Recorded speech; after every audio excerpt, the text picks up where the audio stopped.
So, ayan guys, good morning. Welcome back to my channel, Angela Nap guys. So, ayan, nandito ako guys.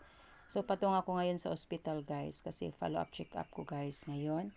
Kasi almost 4 years na ako hindi nakapa-check up ng aking, guys, ayode. So, ayan guys. So, dito muna kami sa guys, motor. Hindi pa kasi hintayin pa nila na mapuno ito guys.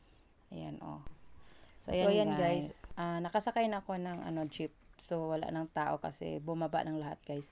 So uuwi na ako nito guys. Tapos na akong nag-follow up check up. Hindi ko na lang nabinidyohan guys na nandun ako sa hospital guys kasi alam nyo na.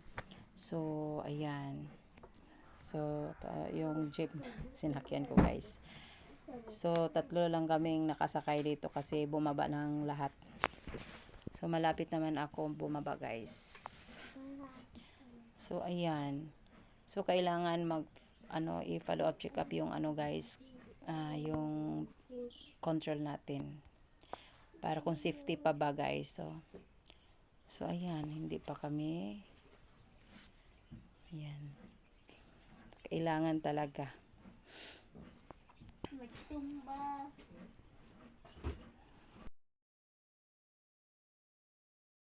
So, ayan guys, nakababa na tayo. So, andito na tayo guys.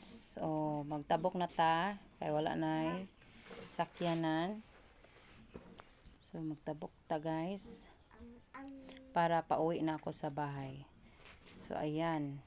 Magtabok na ta dinhing dapita. So, ito ang Bulwa guys. Bulwa, Cagayan de Oro City. Dito ako bumaba. So, dito ako lumaki guys kasi dito ako nag-aral since high school hanggang college guys. So, dito ako tumira guys. Dito sa lugar na to guys. Nag-working student.